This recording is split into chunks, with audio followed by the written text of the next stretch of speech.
roughly equivalent to about $130,000 today. And that tax rate that was enacted in 1931, when it was a top tax rate of $9,000, the average per capita income was $487, right? So that was a tremendous amount of money. If the average per capita was $487, it was at $9,000.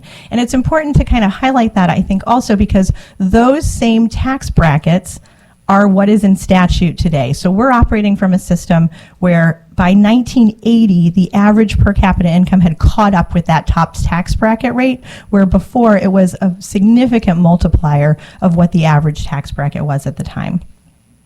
This is my favorite part of the story because it features Earl Blackwell. He was a Hillsborough Democrat, and Jefferson County senators are my favorite senators. And when there was a plan that the governor had to increase spending on education and healthcare, all of these things I think sound familiar, the governor at the time had a plan to enact an increase of the top tax bracket. Earl Blackwell got a group of young senators together, tried to fight off the governor's plan. Unfortunately, he lost.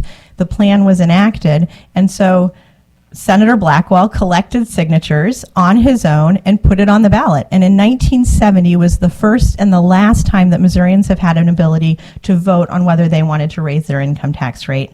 On April 7th of 1970, Earl Blackwell won, and the Missourians rejected increasing that tax rate. Unfortunately, the governor is the governor. He called 4 special sessions. The Jefferson County senator fought him off at every turn, but ultimately lost, and that increased tax rate was put on the ballot. So what we're dealing with then is something that has not had any adjustment for inflation, any change in system since 1970. And in the last 80 years, we have seen a steady increase in a slow, convoluted, and regressive taxing system. So where are we now? If you look at where we're going, Missouri is underperforming. We are underperforming on every single metric.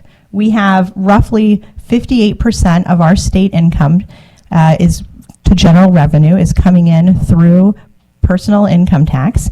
We have, this is the latest book from DOR. There are over 2,500 taxing districts that exist in the state of Missouri. We have almost 1 in 5 nationally, okay? So Missouri has 25 taxing entities, districts, that can collect up to 5 different taxes: school, ambulance, fire districts, TIFs, CIDs. And nationally, there's only 13,000. So we have almost 1 in 5 taxing entities in the state of Missouri. We have 11 tax brackets under $9,000, and we are continuing to poorly perform at every economic measure. We have decreases in population. We have decreases in state revenue. We see almost how frequently are all of us tracking to see how is that income coming in, how are our revenues, what are our consensus numbers for the budget. We don't have a stable tax base. What are other states doing then? What we have seen is there are 9 states that have enacted, I'm going to try to find this little chart here. We have 9 states that have no income tax, and they are outperforming on every single metric. They have more stable revenue to fund essential services. Their states are growing, and they are more prosperous. Alternatively, how is Missouri doing? Missouri's falling behind. We used to make up about 2.2% of the U.S. economy, but now it's closer to 1%. Our population numbers are decreasing. The number of major corporations that are in the state, we are falling behind. And so then the question is, who would build the system that we have enacted right now? Nobody. I don't think anybody. I have passed on your desks a list of the exceptions for income tax. It's almost 225 exemptions, and if you look on page 5, don't worry, in 1988, the legislature gave ourselves an exemption. So the stuff that we buy, we don't have to pay income tax on. So it's our sales tax, on. So we have got exemption after exemption. We have built a system that is not based on reality. So then when you look nationally, where is everybody else going? There's another little chart that I passed out for you that shows for the partisan control states, you have from 2021 to 2023, the number of different types of tax cuts that states have been trying to do. And when I'm here today, although I'm presenting the sub, I think that there's going to have a solution that we're going to have to figure out. Nobody would build the system that we have in place right now. Not a Republican or a Democrat. This isn't a partisan problem. This is a math problem. And what happens is our math is not working. So what I'm here today is to say, let's build a better mousetrap. Let's work together to say we have a system that isn't working. It isn't a political problem. It's not a partisan problem. It is a math problem. And if we are going to be building what our taxing system looks like in the state of Missouri, it's not 2,500 sales tax entities or taxing entities. It is not 225 exemptions. It is not a max bracket for income tax that is in 1980 what the average Missourian paid as the top bracket. We have the most regressive taxing system in this country. We have one of the most convoluted, and it's time for us to fix it. We all were elected to do big things, so let's get the stakeholders in the room, figure out how we're going to do it, and let's build a better mousetrap. Thank you for that presentation, Senator. Do we have any questions? Seeing none, thank you very much. We're going to pause for one moment and establish a quorum. Secretary, please call the roll. Senators Brown. Here. Gregory 21. Here. Gregory 15. Here. Lewis. Schnelting. Trent. Washington. Quorum.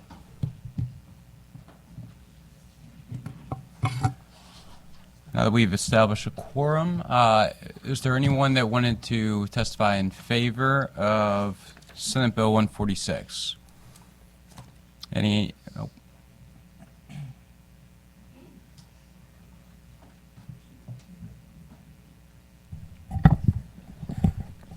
Good morning. My name is Matthew Smith with Associated Industries of Missouri. Just wanted to go on record of support of this bill. We're always going to support any sort of tax cuts that's going to create or decrease the burden on businesses. With that, happy to answer any questions. Thank you. Do we have any questions for the witness? Seeing none, thank you for your testimony. Thank you. Anyone else would like to testify in favor? Anyone in opposition?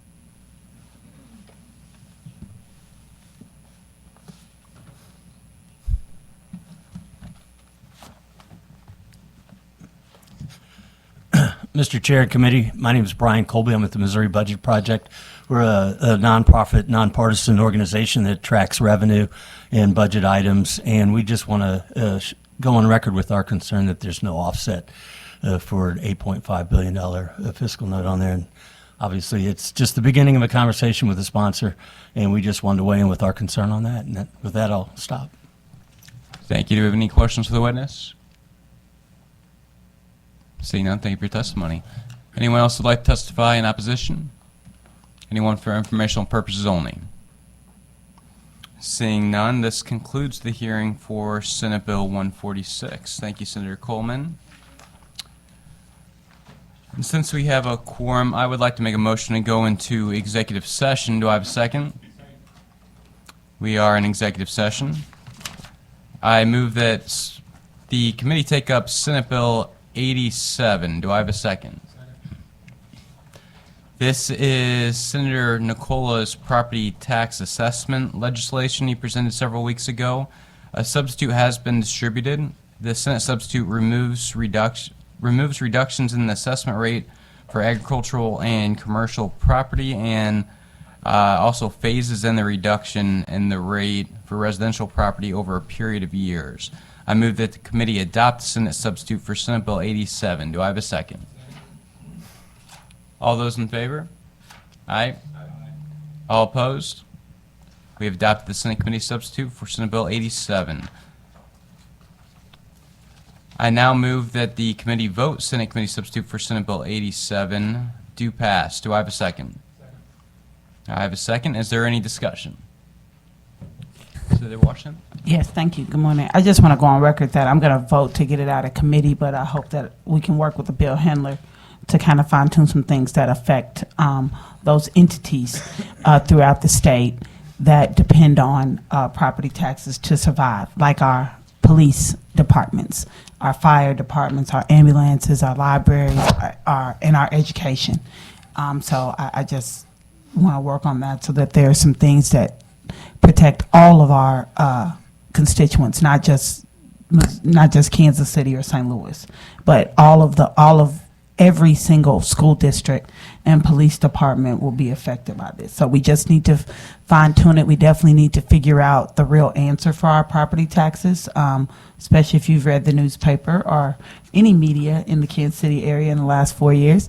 But we got to find a way to make sure that we're not taking services away from our other much needed entities.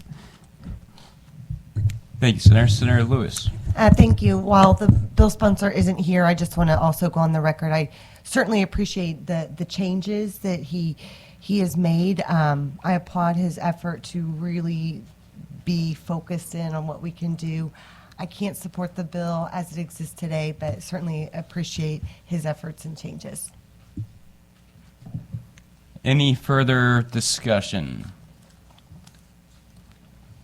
Seeing none, I now move that the committee vote Senate Committee Substitute for Senate Bill 87 do pass. Do I have a second? Any discussion? Seeing none, Secretary, please call the roll. Senators Brown, Aye. Gregory 21, Gregory 15, Lewis, Schnelting, Trent, Washington.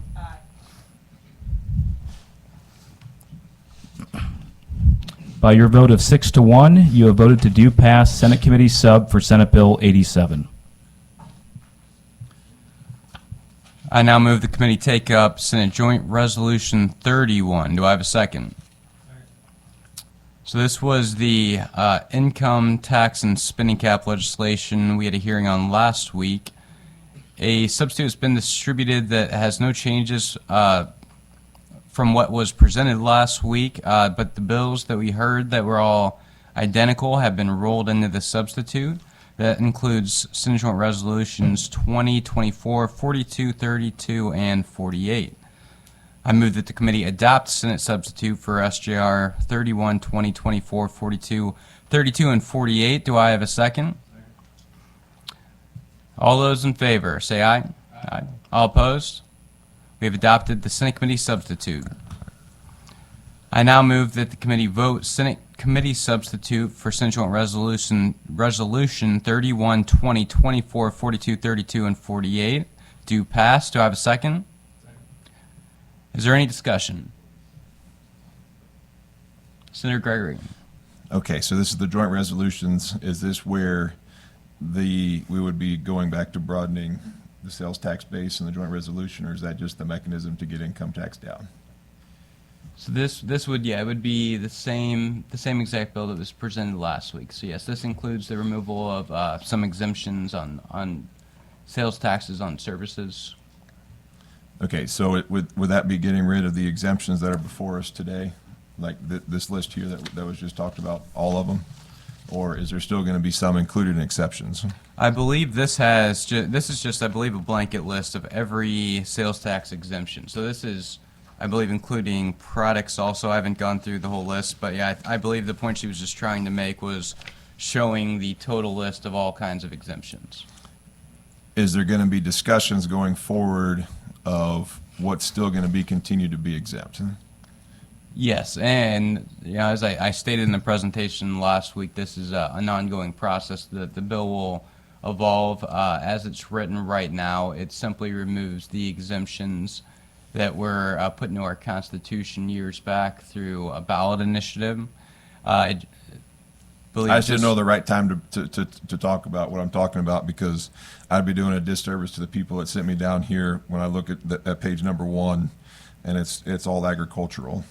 Yeah, so, like I said, this is just a list of just all exemptions, but these, I'm saying. So I guess what I'm trying to say is I hope there's going to be discussions moving forward because I look at some of these right now, and I don't know where that sales tax rate's going to end up. But I'm just instantly looking at some of this going, seeing a $50 to maybe $60 an acre increase in the cost of production of row crops. I'm looking at sales tax being put down for livestock that's purchased, feed that's purchased, so you're then increasing the cost of producing meat and food and stuff that's eaten. So I just want to make sure that there's going to be a conversation going forward. Yeah, of course. And this, most of what I'm seeing on here isn't applicable. That this is, sales tax on products and also business-to-business transactions, because sales tax is only collected at the final point of sale. And so just as in the current system, when you're selling a final product on the market, sales tax is collected at that point. So, the cost of goods sold, so to speak, part of putting together that final product isn't subject to sales tax. Does that make sense? It makes perfect sense.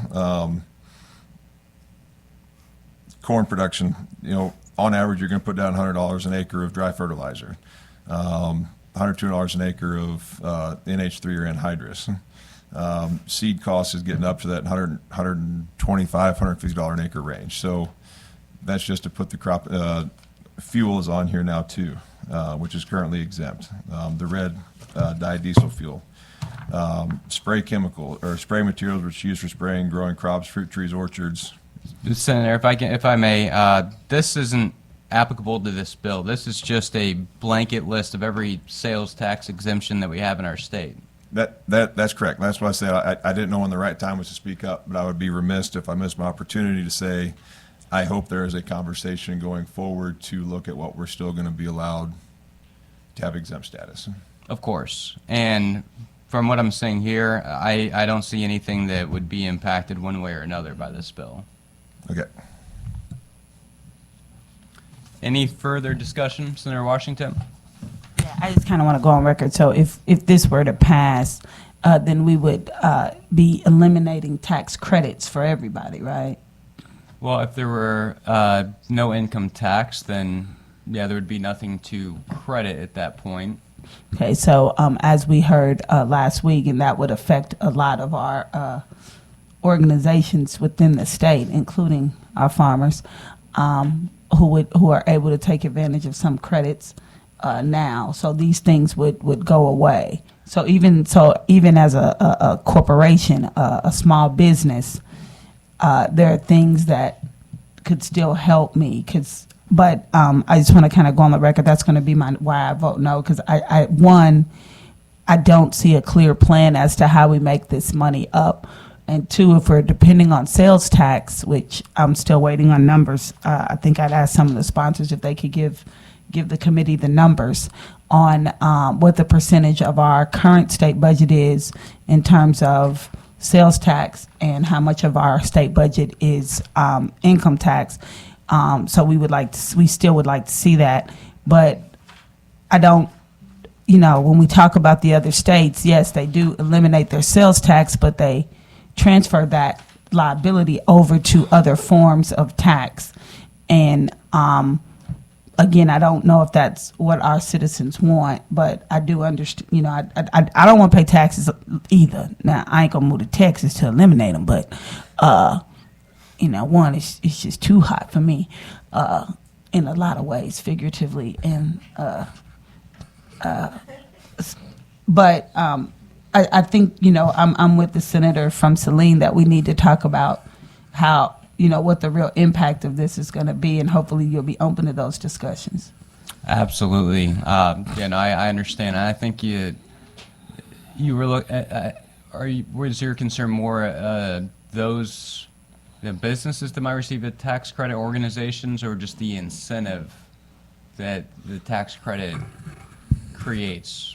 Well, for instance, our pregnancy centers depend heavily on tax credits, and that would be something that would go away and would also possibly lead to the demise of the pregnancy centers that many of my colleagues in this building are. I'm supportive of them as long as they're helping women as well, but there are a couple in my district, and they would go away because I'll be frank, if I don't particularly write off stuff, but that's because my grandpa was Methodist minister. But and they done, but there are people who make those donations for that benefit, and that would hurt a lot of our organization. So that is one of my biggest concerns. No, I completely understand. Would value any input and conversations going forward. I have reached out to some within the economic development community and wanted to bring them into the conversation and see take a close look at what other states are using for economic incentives in places where they have eliminated the income tax, because there are plenty of alternative methods out there. And I agree that we want to incentivize good things in our society when we can, and that's really part of the philosophical approach to this, because I believe that we want to incentivize good things. Like, you can tax in other areas, but when you tax productivity, when you tax entrepreneurship, it just kind of goes along with that. I think that has a more negative impact on our society than taxes in other areas. But I certainly welcome the opportunity to keep this conversation going, and as we continue to work and fine-tune this language. Appreciate it. Thank you. Any further discussion? Seeing none, I now move that the committee vote Senate Committee Substitute for Senate Joint Resolution 31, 2024, 42, 32, and 48 do pass. Do I have a second? Any discussion? Seeing none, Secretary, please call the roll. Senators Brown, Aye. Gregory 21, Gregory 15, Lewis, Schnelting, Trent, Washington. By your vote of 5-2, you have voted to do pass Senate Committee Sub for Senate Joint Resolution 31, 20, 24, 42, 32, and 48. I move that the committee now take up Senate Bill 151. Do I have a second? I have a second. This is the income tax and spending cap legislation we had a hearing on last week as well. This was the companion statutory cleanup language to the Senate Joint Resolution 31 we just voted on. A substitute has been distributed that has no changes from what was presented last week. And all the bills that we heard last week, in addition to Senator Coleman's bill we heard earlier today, have been rolled in. So I move that the committee adopt Senate substitute for Senate Bill 151. Do I have a second? Any discussion? All those in favor? Aye. Any opposed?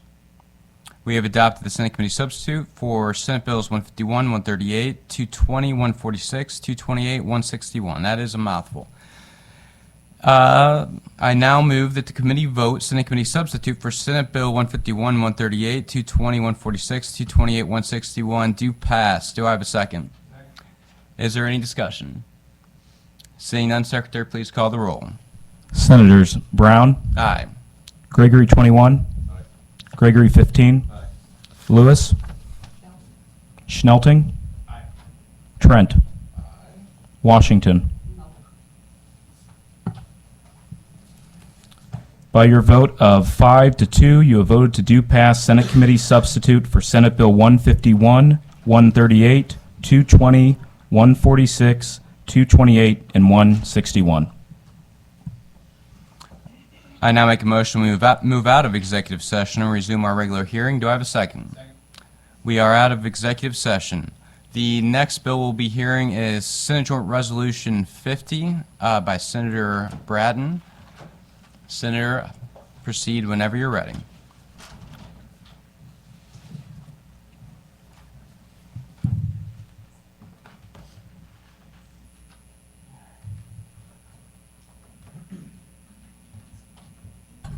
Thank you, Mr. Chairman, members of the committee. For the record, excuse me, Senator Rick Brattin, the 31st Senatorial District, Cass, Johnson, and Bates counties. Excuse me, my goodness. Bringing forth before the committee Senate Joint Resolution 50.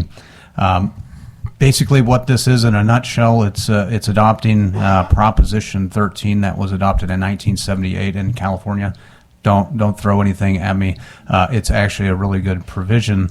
What this would do with property taxes is once you purchase a piece of ground, or once you purchase a home, it would lock in your assessed valuation of your home, and that property tax value would never increase so long as you own that property. Only in the event of you selling that would it readjust to that selling price.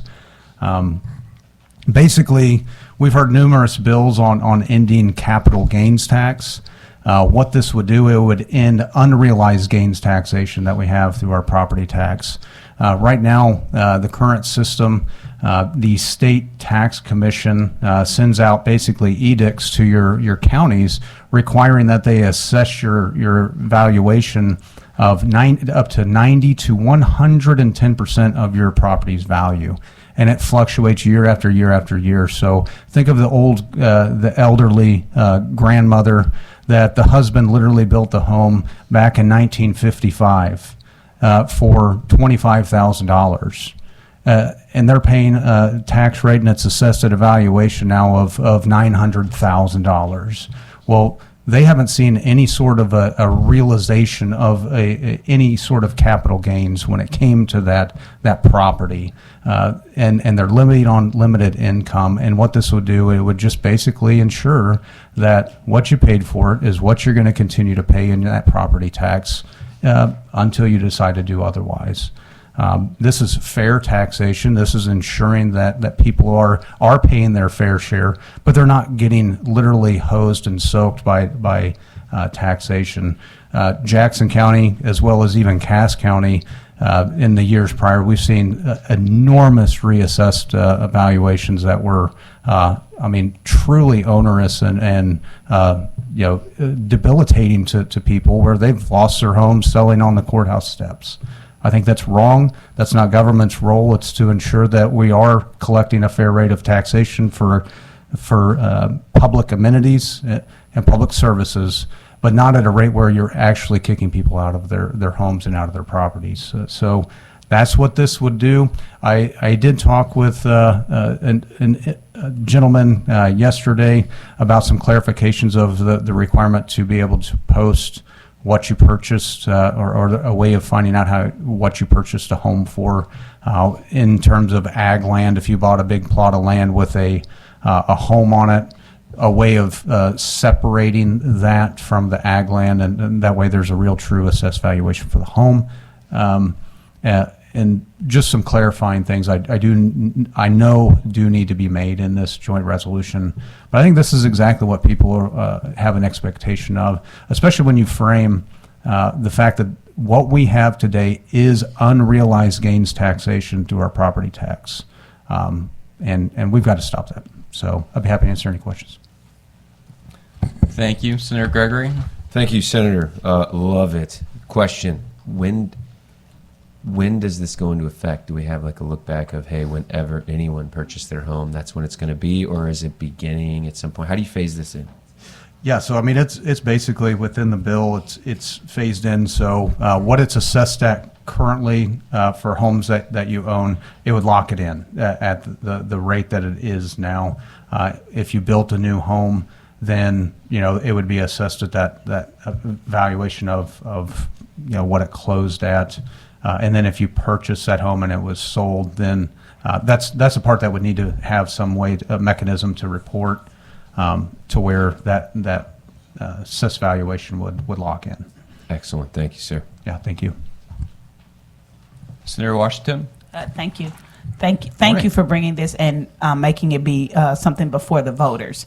But I do have, a couple of questions. I live in that community where a lot of gentrification has happened, and that has increased property taxes, including my own, tremendously. And I'm also one of those people whose parents bought their home in 1953. Did not go from $25,000 to $900,000. That would have been great for me and my siblings. But I do understand, what you're saying. So, one of my concerns is how do we, if by doing this, how do we encourage people to reinvest in the distressed areas? Because my community Kansas City has grown quite a bit, and that it has grown in some distressed areas, and a big part of that is the ability to is our property taxes and being able to buy that and raise the value of all the homes around. So how do we kind of work with that, and then how do we implement the new construction? So for new construction, it would just be based on whatever you purchased it for?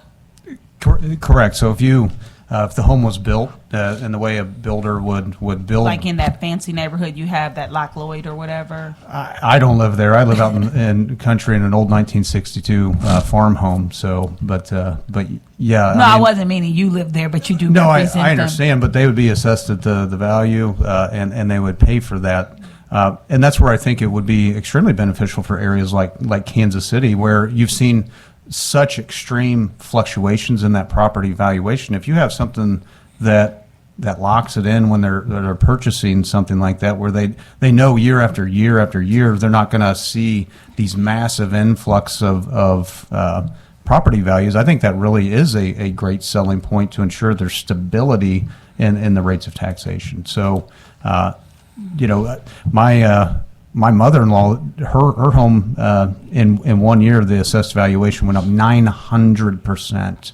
I mean, and it basically, they were able to appeal, but it was just one of those things. I mean, it was an arduous process to be able to do that appeal, and that was right in Independence. So, but that's how I would see. I mean, I would see making sure that the stability was there would actually be the selling factor. Okay, and then how do we deal with the disincentivization of those coming to reinvest in the urban core or in depressed areas? Well, I mean, even if you're buying up stuff to fix up and to rent, I mean, that stability is there, so they know that the rate of rent could remain stable. So, I mean, if you're even looking at low income, looking for rental properties, that's capability of an investor to look at properties that I can buy for this, I can fix it up, and I know it's going to remain consistent. Well, then they know they can also remain consistent in the rent and not have. But it will hurt them, will you admit, in getting bank loans to do that renovation, because I think it could encourage more slumlords, like we have tens of thousands of those in Jackson County now. So if I, when I buy this distressed home, I go to the bank and I borrow money based on what the value is going to be. But under this, the tax would only be on the value I paid for it, which may be $10,000. Right. Well, the tax isn't reflective of the market value, so that's the thing. I mean, the rate of taxation would just be on what you purchase. Once I borrow this money from the bank and I fix it up, the value is going to now be $250,000, and so here I am paying a $10,000 rate for a home that's really worth $250,000. No. So it'd be if you bought it and then you rebuilt a home. Especially with a bank loan, then it would be, and that's what once you rebuild or pull the permit or whatnot for that improvement, then that final product would be what would be reported. Can you show me where that is in your? Well, and that's what I said. Does need clarification Okay. to be able to make sure that that's really noted in there. Okay, So, because yeah. there are several who don't pull those permits. Yeah. Well, they're really brave in Kansas City if they don't pull a permit for doing. I am a contractor, and if you don't pull a permit, No, my in Kansas brother was a City- contractor, so my mother never pulled a permit because my brother did all the work. Let's see. I think that's all I have right now. Thank you. Any other questions? Senator Gregory. I mean, I feel like I need to make a comment just so I can say I made a comment. Saline County, we're like many other counties. It was reassessed either 4 years ago or 2 years ago, I can't remember, to the tune of like 20%, 25% on residential, and commercial saw it also. Same thing's happening this year, to the tune of another 20 or 25%. And while I understand, I'd never heard it presented the way you just did about the tax on unrealized gains. I'd never heard it presented that way, so I thought that kind of hit the nail on the head, so to speak, Mr. Contractor. And so I really like that because I've heard some complaints of like, why are we getting hit with this again when we just did a couple of years ago? I feel like we've heard this proposal before, kind of like it, see where we end up. So thanks for bringing it forward. Yeah, and so we have a bunch of ag land down in Bates County, and Bates County got hit with that they were, because the assessor's office is understaffed for years, hadn't brought up to what the state standard is. So now they're if they don't bring it up, and I mean by it's undervalued by I think some 54%, I think is what I heard. So they're going to have to literally hit every single landowner with massive tax increases. I think that's egregious. And if they don't do that, then they're going to lose their state allotment of that taxation to their school districts if they don't do that. So, I mean, man, this is really going to hurt people. Our current system is actually really, truly hurting people, especially farmers that are barely making ends meet. The price of price of everything has gone up, and now you're going to hit them with this massive tax increase in their property valuation. So yeah, thank you. Any further questions for the senator? Seeing none, anyone that would like to testify in favor, please come forward. They're all working today, sorry. Seeing none, anyone that would like to testify in opposition? Seeing none, anyone here for informational purposes only? All right, seeing none. Thank you, Mr. Chairman. This concludes our hearing for Senate Joint Resolution 50. Next up, we will hear Senate Bill 101. Senator Cierpiot, whenever you are ready, feel free to begin.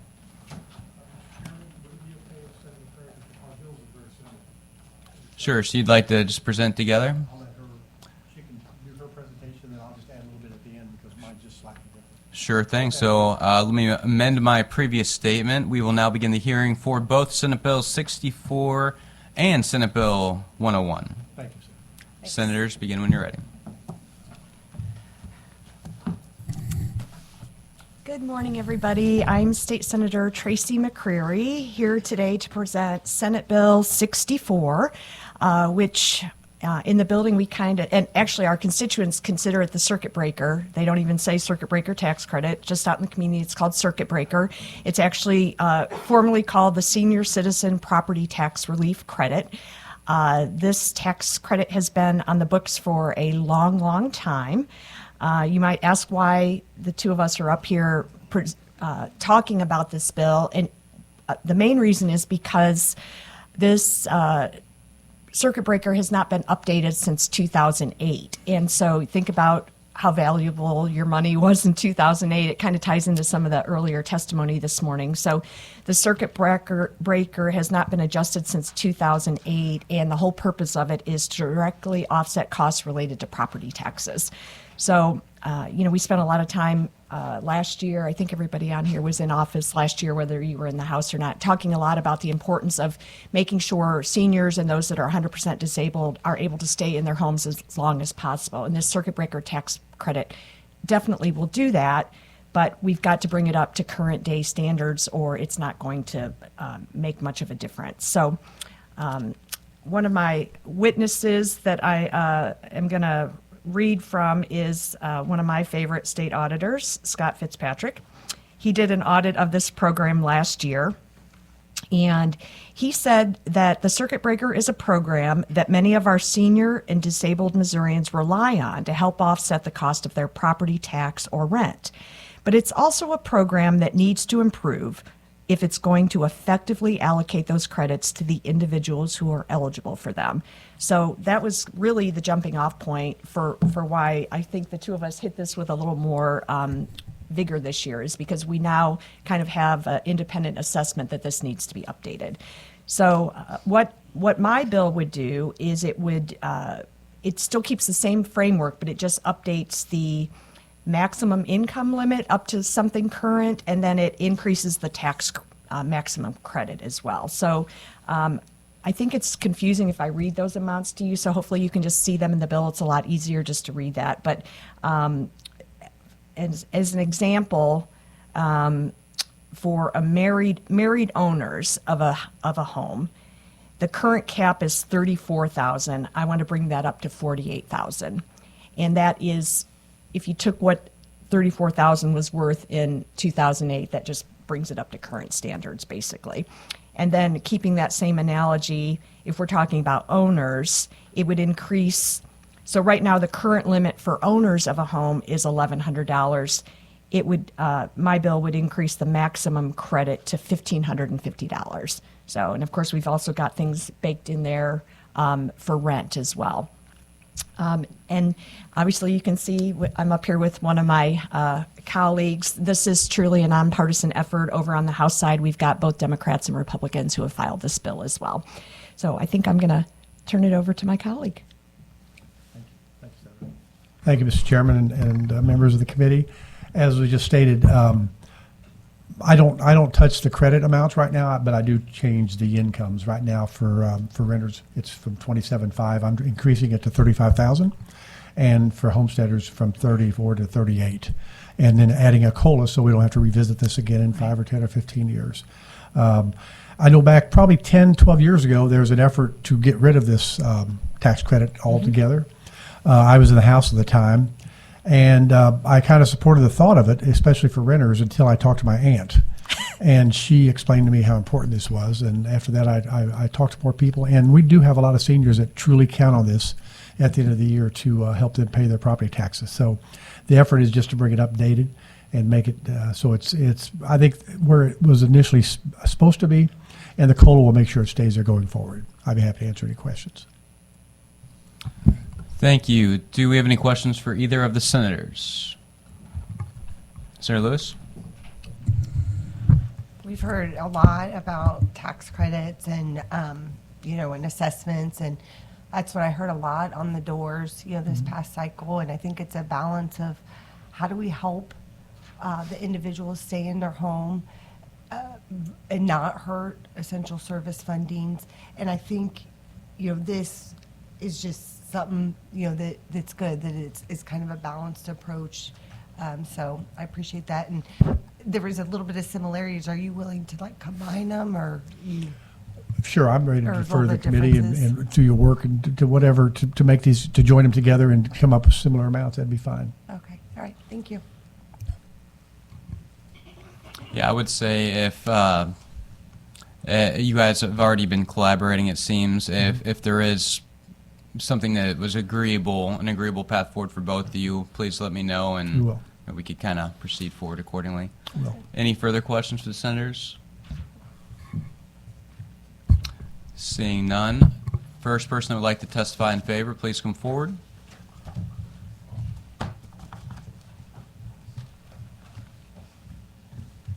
Thanks. Sure.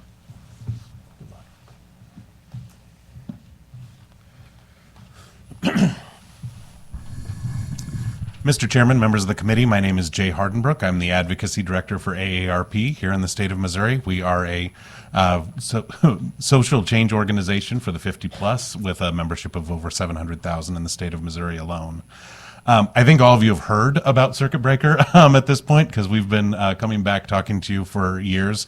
As the sponsor who just left mentioned, we've been talking about this my entire career in the Missouri State Capitol. As Senator McCreery brought up, it just hasn't been updated since 2008. We all know that inflation has robbed us of a lot of our finances since then. And really what we've wound up with is there's really two sections of this. There's the eligibility, and then there's the ratcheting down of the tax credit. So we know that when people get closer and closer to not being eligible anymore, they get a smaller and smaller tax credit moving through. Well, that has been squished by inflation now to where people see a dramatic drop off and they lose all eligibility for the tax credit at a very, very low income. So really, we're just asking you all to update it. We appreciate both senators for offering this legislation, including another senator as well, with legislation going to a different committee. But really, we want to instill in you the urgency of getting this done now. I'm sure you've heard from your constituents when tax time comes around for the property taxes. I'm sure you'll hear from them again in the coming months as they file their income taxes as well and realize that they are no longer eligible for circuit breaker just because of inflation over the last several years. So I encourage you to move quickly. I love the idea of combining them both into a bipartisan bill and urge your support as we move forward. Thank you so much. Thank you for that testimony. Do we have any questions for the witness? Thank you. Seeing none, thank you. Be sure to include a witness form. Oh, and also I'll state that since we're hearing both bills together, please indicate on your witness form if you're testifying in favor of both bills or if there's just one specifically you were testifying for or against. Next up, please proceed when you're ready. Thank you, Mr. Chair. Members of the committee, my name is Brian Colby. I'm with the Missouri Budget Project. We are very much in favor of this, as it is one of the few ways that you all can actually provide tax relief for property tax payers. Your jurisdiction is somewhat limited, as you probably know, but this is a way that you could actually provide relief immediately. I will mention that may want to talk to Senator Cierpiot's office and include a phase-out schedule. This phase-out schedule is critical to change to make sure that the credit is meaningful. And just to not burden you with too much detail, but this would provide a minimum credit that's really significant. Your constituents will notice this tax credit. It will be in the multiple hundreds of dollars at minimum at the highest levels. That is not the case now. The case now, the phase-out schedule does not provide any relief at higher levels of income, and those levels of income are very, very low. So this will be meaningful relief, and with that, I'll stop. Thank you. Any questions for the witness? Seeing none, thank you for your testimony. Next up in favor.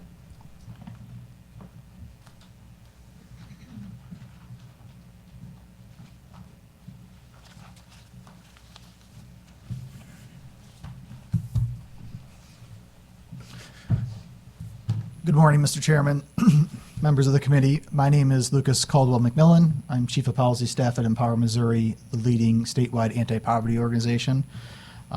Here to testify in support of Senate Bill 64. Talked a lot about the tax relief that had an impact back in 2008, and now it's really diminished now in 2025.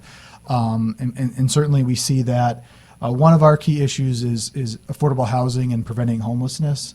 And we really see the need for this to be fixed so that the impact to keep people in their homes and keep seniors in their home is maintained. It's really been a housing crisis for all ages, but particularly for seniors as well. Some projections say that senior homelessness is going to triple by 2030. And it's the age group with the largest increase in the last years in homelessness as well. And so by fixing the circuit breaker, providing the tax relief, you're really allowing seniors and people with disabilities to keep their homes, to age in their homes, and there are some tax savings there as well, and there's some revenue savings there as well, because we're allowing folks to stay in their homes, live independently, and be supportive in their community instead of a nursing home or other alternatives. So for those reasons, we support Senate Bill 64. I'm happy to take any questions. Thank you. Thank you for that testimony. For the record, would you mind stating your name one more time? Sure. Lucas Caldwell McMillan, within Power, Missouri. Thank you. Any questions for the witness? Seeing none, thank you for your testimony. Next up in favor.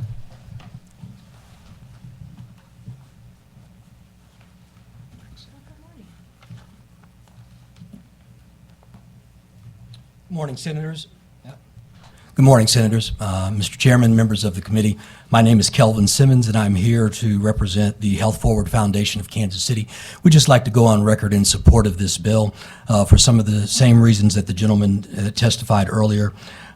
We also believe that anytime you can support our seniors and our disabled in this way, it is good for our community. It's good for the health of our community, and we want to just go on record in support. I've also got written testimony. I'd like to thank the sponsor for this, and would like to look forward to working with Senator Cierpiot with his bill too. And if you have any questions, glad to answer any questions you might have. Thank you. Do we have any questions for the witness? Seeing none, thank you for your testimony. Next up in favor.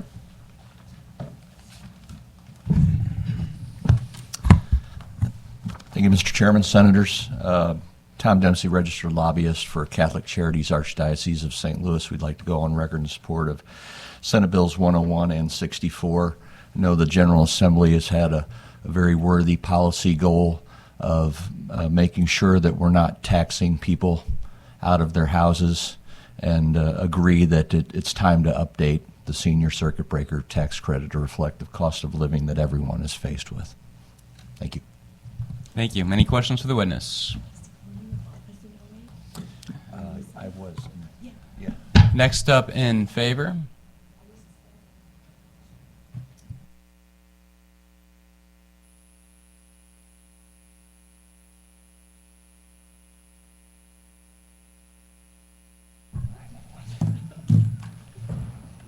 Hello, Chair and members of the committee. My name is Madison Ekrit, and I am here on behalf of the Missouri Association of Area Agencies on Aging.